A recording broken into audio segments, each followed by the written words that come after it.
Hello, and thank you for tuning into the Stuff I Heard podcast. I'm your host, Joshua Peak. Let's talk about something that's going on today.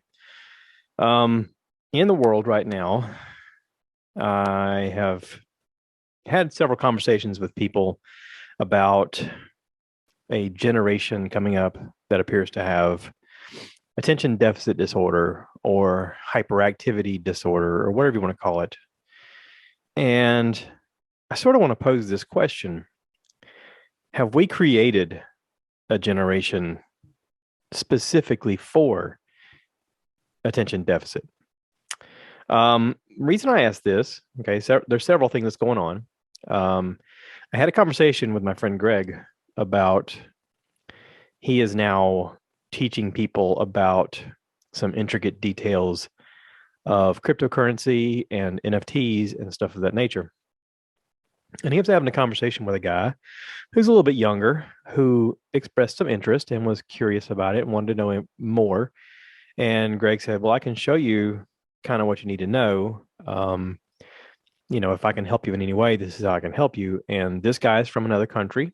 He was explaining that this would wildly change his life financially if he was able to do this. And so he expressed interest. And so Greg was giving him some direction. And along the way, he said, I get the impression that he doesn't really know what he wants to do or doesn't really know how to follow it or just lacks the follow through. And I've had this conversation with quite a few people. I know at one point I had a conversation with someone who said, what's wrong with this generation and why don't they seem to want to work? And I said, well, I don't know the answer to that, but I think this is part of it. Now, let's just preface this by saying that I'm an older guy. I'm 47 right now. And in my generation, let's take a subject like music, okay? Music in the 70s was pretty far out. You know, we had a long period of music where things were mostly classical and then mostly country and then some doo-wop phase, and then the British invasion happened in the 60s, and then you got a lot of counterculture coming in with rock and roll and acid rock and freedom rock and the Vietnam War reference music, and you got a whole bunch of music that happened from that. And music was pretty cool for quite a while, but even for me, of the time when I could purchase music, the way you consume music was different. So it used to be just radio, and then it was records, and then it was 8 tracks, and then it was cassettes, and then it was CDs, and now it's digital. Well, just in my life, I've seen all of those things happen. And I know that with each new way to create music, there's more and more music available to listen to. So as a kid, like if I found an artist pretty interesting, the conversation would often happen with someone older than me that says, oh, if you like this, you'll like all of this other stuff. And they start giving you a lot of music to consume. And so you frantically feel like you're doing your homework, trying just to be of the level of understanding that supposedly the people around you would go, oh, you know about this stuff, this kind of stuff? Oh, that's really cool. So like we were frantically just trying to consume as much as we could just so that we could understand the references of jokes in conversations and how to be cool. Okay. This was my generation. And this is only having to do with music. Okay. So a generation of us then had kids, and those kids got their own interests as they came up. And somewhere along the way, they would express an interest and go, well, I really like this stuff. And our generation of people would go, yeah, but you don't know real music. You got to listen to this and you got to listen to this. And oh, and here's this other thing. And so we're constantly bombarding that generation with more and more information all the time. And their generation came up where suddenly the internet was available at their fingertips with their cell phones, not to mention the internet on their home computer. But now information is there just waiting. So I have been working with a lot of people in their young 20s, and the impression that I get from them is that they are terrified that they're going to miss out. Like they're so willing to just say yes to everything that comes their way and to dive right into it so much because they're afraid they're missing out. And they're not wrong. Um, I myself constantly feel like I am missing things, like I'm behind the eight ball. I'm just not consuming all of the things I'm supposed to do. I mean, like right now, I'm doing a podcast. Okay. This is something that I can do, that I like doing, that I want to do, that I put time and effort and energy into. Um, Therefore, I'm going to get out of it what I want, which is just to do it. That's what I want. I want to do it. Okay. There's a lot of people out there that are like, yeah, but you could be using that time to study more about using solar electricity and installing them into your house and learning how to have a greener technology. You could be learning how to speak Spanish since there's more and more Spanish speaking people in your neighborhood now and in your territory and in your family and in your life. And you could be learning how to speak Chinese because, Mandarin may be the next language that we have to learn just to be able to keep up with the constant pressures of society. Or you may need to speak Russian because, right now Russia is on the verge of trying to invade Ukraine, apparently. And who knows? I mean, there may be a global power we have to figure out how to communicate to. And if you know that information, it would be helpful. Or maybe you need to speak a billion different dialects of the languages of the world just to be able to communicate with people on their level.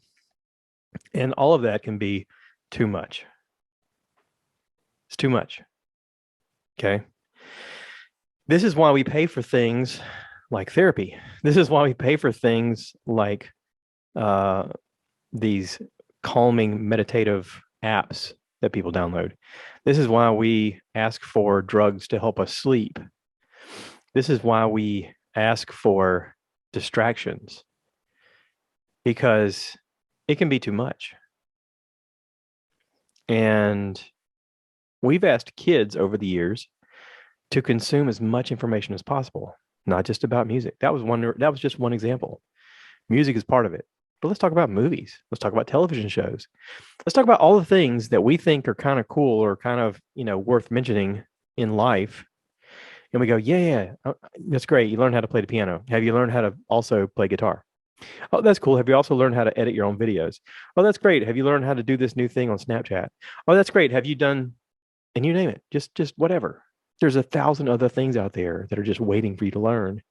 And at every step of it, I personally feel like I am wasting my time if I'm not constantly learning something, which is why I make myself consume things. It's why I make myself watch television shows of things I'm interested in. And honestly, I watch some things I'm not interested in just because I want a distraction from all of the things that I feel like I should be doing. And I need the distraction just so I feel normal. And I'm sure other people do too. But have we, just by trying to keep up with what technology and what society gives us in all directions, have we created generations of people who have attention deficit? They cannot focus on one thing because we're giving them too much. We're giving them too much information. We're giving them too much direction in all types of directions. I mean,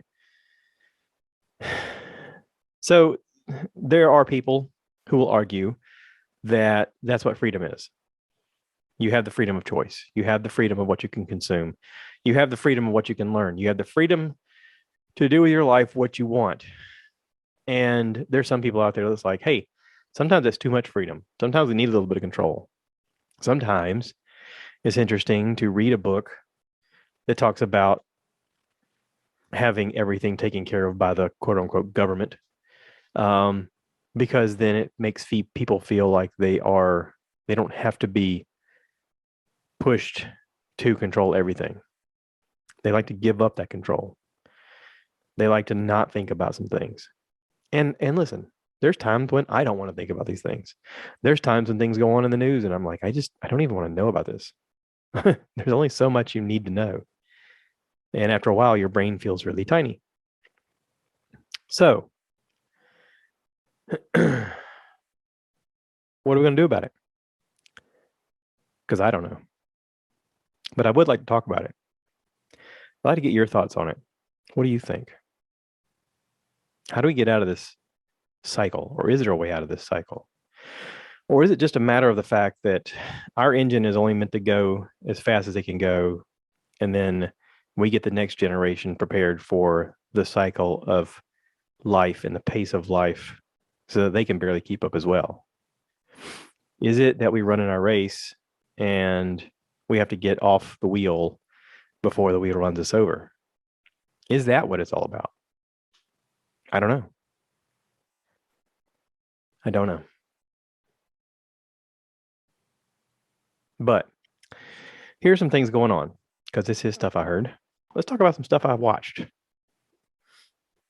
So this past week, Reacher has come out on Netflix, the television show, not Netflix, Amazon Prime.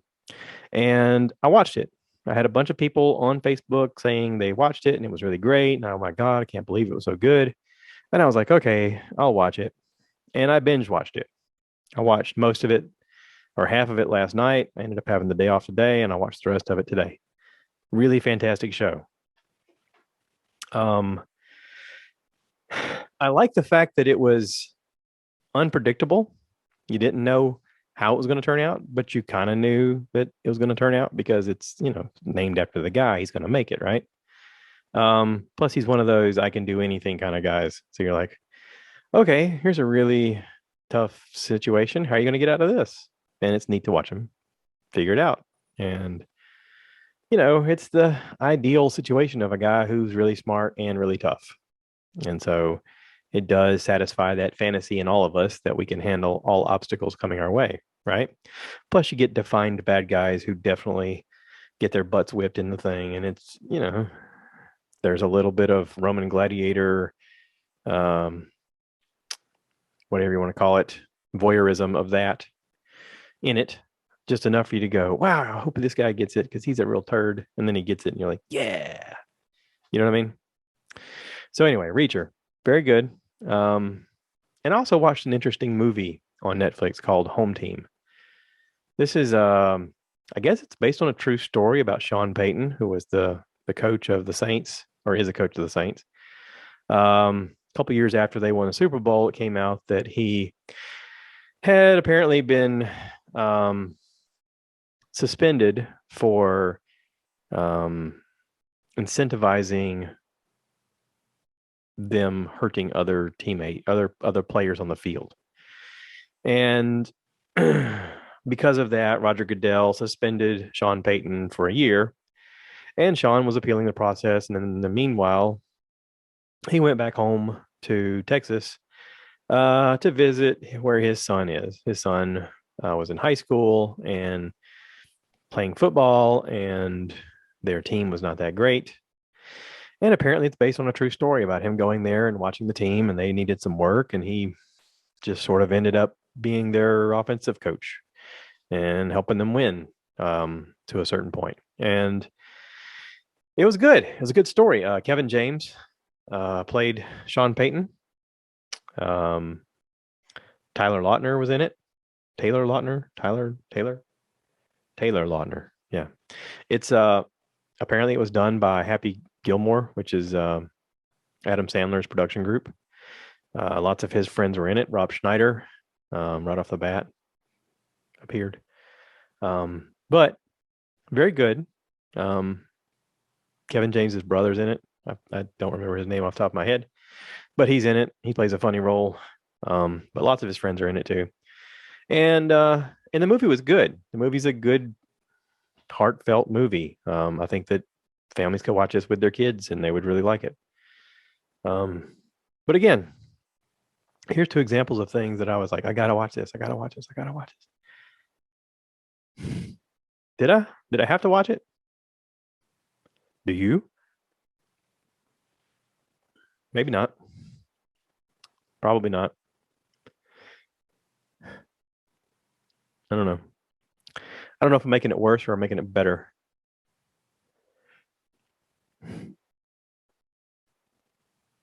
The idea of this podcast, something I heard, stuff I heard, is loosely based on the idea that when I'm on the truck with people, I get new employees with me all the time. and we talk about things that are going on in the world. We talk about our perception of it. We talk about how it affects us and how it affects our community and what we could do different, what we think our fix of the problem would be. And I thought, man, this is just not, I don't know if this is a conversation that other people are having. And I wish people would have it on a regular basis. And I thought maybe if I put my thought process out there, or my conversations out there, or some of this out there, that it will spark conversation between other people, maybe people who don't look the same, people who come from different backgrounds, people who may be strangers but have similar interests. And I thought, hey, let's just talk about some things that I'm also consuming, because maybe that could be a conversation starter. So the whole point of me talking about TV shows and stuff like that is just to start a conversation. Like, I'm into Star Wars, obviously. If other people are too, hey, let's talk about it. I like time travel shit. I like multiverse stuff. I like alien stuff. I like stuff interpersonal. I like, you name it. I like the comeback story. I like it when people are down and they figure out how to come back. I like it when hard work meets determination. I like it when success happens. And I've heard on more than one podcast that the number one thing people like to do is when they succeed, they want to share their success with other people. They want to help other people succeed. And I thought, well, what if this conversation could branch off into something else? And what if it could help somebody else? So that was my goal. I don't know if I'm doing it. I hope I am.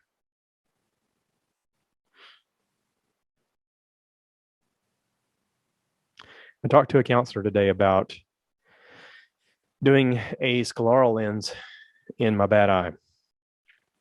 I think it's spelled SCLERAL, scleral. It's meant for someone with a misshapen cornea. A lot of times that's due to a birth defect, or genetically you just have it where your cornea is misshapen, and it affects your vision. A lot of it is due to trauma, like mine. My impaling of the eyeball, if you will, is considered trauma. And this scleral lens will hopefully fix it. I am nervous about doing it, but I feel like it's necessary to get my vision back to the way I want it. It's hard to quantify the feeling of not feeling 100%. And I just want to get it better. I want to get it better than what it is right now. I don't feel like I'm missing out on anything right now, but I feel like if I could see better, it would help me do a lot of things that I want to do. Or it'd be less of a mental handicap. I think it's a mental handicap more than it is a physical handicap. But if you Google or YouTube scleral lens shaping or whatever, they have to 3D print it, which means they have to get an imprint of your eye. And to do that, they put this blue goop thing on this stick, on a plunger type stick, and they open your eye up really wide and they stick this thing in there, and then they have you close your eyes around it. It just makes me want to throw up looking at it. And I had this conversation with my mom about it, and I was like, have you seen how they do that? Like, that is terrifying. And she was like, oh, they give you some numb out stuff so you're not super aware of it. And I was like, God, I hope so. I was like, had to at least let me have a few drinks before you stick something like that in my eye. But that's how they get an impression of the way your eye is shaped, so that they can then make the lens like it needs to be. So I'll keep you guys updated on that. I'm gonna try to shoot some video of it if they'll let me, because I kind of want to show my process. It is my story. You would think at some point somebody would let me just film it so I could show you guys. So anyway, I don't know how long I've been going. I just wanted to talk about this and get it out there. My thoughts on ADHD and ADD, and how we as a society are to blame, in my opinion. I'm no medical expert, but I think that we are bombarding our kids and our grandkids and so on and so forth with so much information that by now it's sort of a survival technique if you don't have some sort of attention deficit. And listen, I know years ago that it paid off to be super aware and super hyper focused, because if you didn't, you got eaten by something or you got killed by some people that wandered into your territory to kill you. So if you were super aware, you could be better prepared. But yeah, I think that we are evolving into something different, and I don't know what that is, but it's almost like we all have to have hairline reaction time and immediate information at all times. And I don't think it's going to slow down, even with our awareness. So, if you guys are in Macon, Georgia, this weekend, Bert Kreischer is going to be performing on Sunday. Really looking forward to that. And I'll be there. If you're going to be there, say hi. The following weekend in Augusta, there is a band called Hairball. They're going to be performing. You can find their links online on Facebook. I know Hairball. I think their website is like www.hairballband.com or something like that. Anyway, look them up, get tickets. They're not super expensive. Should be fun. They're playing like 80s and 90s hair metal band stuff. Should be cool. But that's it. I'm going to wrap this up. Thank you to everybody who's listening. Thank you to everybody who subscribes. Thank you to everybody who participates and gives me feedback. It is helpful. And if you want to be on the podcast and talk about anything, let me know. Hit me up. Check out the website, www.stuffiheard.com. Everything you want to find is there. All the links, all the hits, all the fun stuff. Okay? All right. Everybody take care. And as always, cue the cow. So I want you guys to give me more likes. Give me more likes.